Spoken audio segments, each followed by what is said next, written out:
Last week, we talked about the star trails in the flat Earth, particularly the southern stars, and this week we have pretty much the same thing, but I think this is a bit more interesting. See, last episode, or video, it was clear that Eric Dubé was pulling stuff out of his bag where he keeps all of his bad ideas.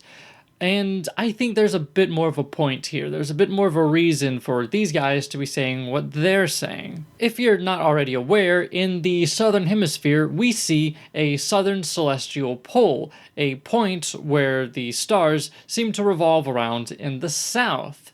Now, this wouldn't make any sense on the flat Earth. But some flat earthers believe that there's a sort of dome above the Earth, and some of them would argue that this is what causes this celestial pole. So here's that argument from none other than good old Charanism. But if you see what we're doing here, we're taking these dome pieces and we're holding them up against a circling star pattern, and we're looking at Polaris and the northern stars. And if you look and we start to kind of peer through the edge of that dome piece, we see another point of rotation. And guess what? It rotates the other direction. The only weird thing about it is it doesn't have a point that those stars are going around. But do the southern stars have a point that they go around? Nope. The reason why? Because there is no southern celestial pole. What we're looking at is the outer rim of the plane of stars circling above our head, in my opinion. Yeah, there is a point where all the stars revolve around in the south. We see the same stars around the celestial pole, no matter what place or time. Like the Southern Cross, for example, which can be seen in most every place in the southern hemisphere at once, whereas this is only reflecting that one line that's close to that edge. So the coolest part about this whole thing is that it kind of solves all those little problems in one fatal swoop. Because no matter where you're at on those three continents, and all of you are looking south, you would all see the same stars. They would just be rendered differently for each person, which would be relative to where you're at in relation to the dome. Actually, no, you wouldn't see the same stars. Just for this video, I went out and bought one of these. These are called dome magnifiers or paperweight magnifiers. Now, for their intended purpose, this is actually pretty cool. So here you can see that I drew over this line, and yeah, when we look at it through the dome at a certain angle, it does double over. But if we look at it on the other side, we do not see the same line anywhere. Instead, we see the whole opposite side of the paper. We see totally different lines. So this one line is only visible on this side. So if something's on one side of the dome, you wouldn't see it on the other side. So if this is how it works, then no, you wouldn't be able to see, say, the Southern Cross from more than one continent at once. But we do. Also, the phrase is one fell swoop. It's not so important, but it sounds weird when you say it wrong. Really cool, and again, they're also rotating the opposite direction, which is required. Yeah, kinda, but not how you think. See, you are forming a loop, yes, but that's not of the entirety of the star's path. That's just a mirage of that one part of the line, just mirrored. Here's what I mean. You can see that I drew a dot on this line to represent a star. Notice that when I form this loop, you see the star twice, and as the star moves across the line, it disappears. So if this is how it worked, then the southern stars would not appear until a certain time, and then seem to split apart, diverge, then converge, then disappear.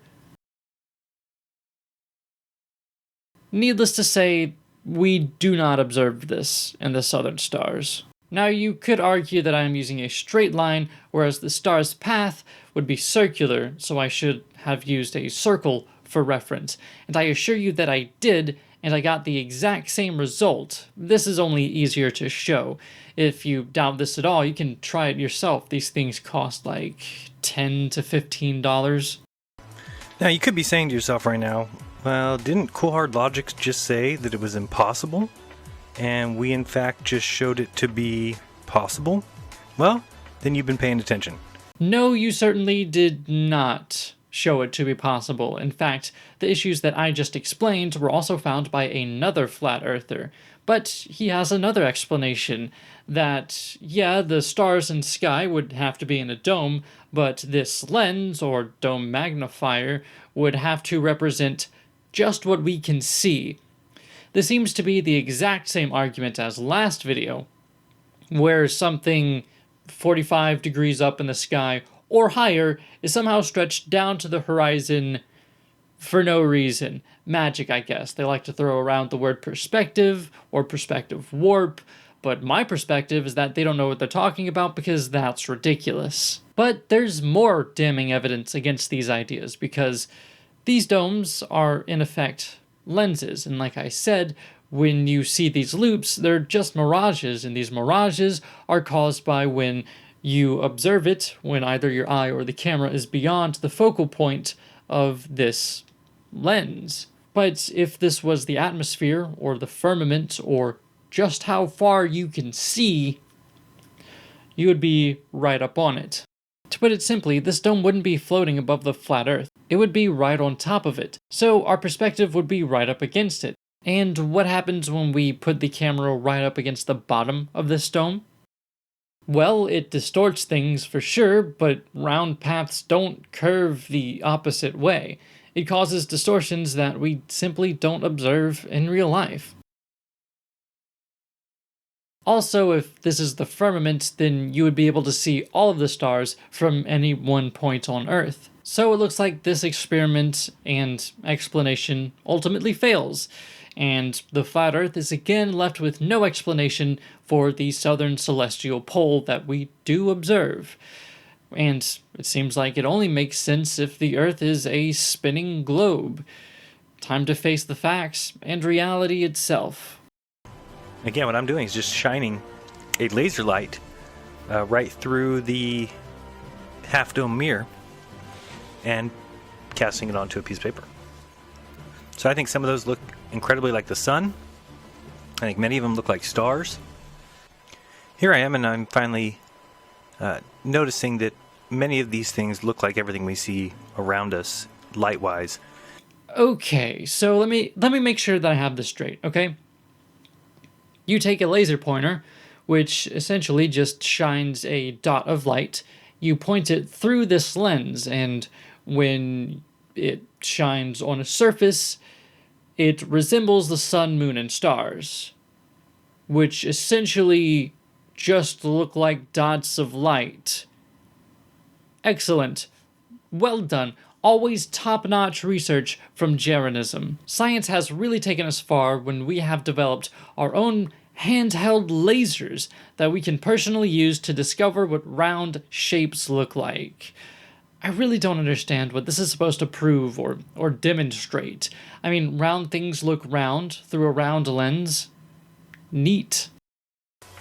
Now, this is just my opinion completely, but I can see and think of no reason to be impressed by cool hard logic. What he equals to is basically a priest with a script and a short man's complex. There's no reason to call flat earthers flat-tards 75 times a show unless you really have some sort of personal issue that you need to take your mind off of and project that inner hate out on other people. So I can't think. What cool hard logic? What's like the opposite of each of those words? So cool would be warm, hard would be soft, logic would be, I don't know, baloney. Warm, soft baloney. Oh. We'll leave that alone. When you get this defensive, it doesn't exactly make your stance seem very strong. It makes it seem like your ideas are very fragile and sensitive. I mean, defending your position with arguments and rebuttals, yeah, that's respectable, but this bickering is immature. I mean, even I get a little petty sometimes, but this? Come on.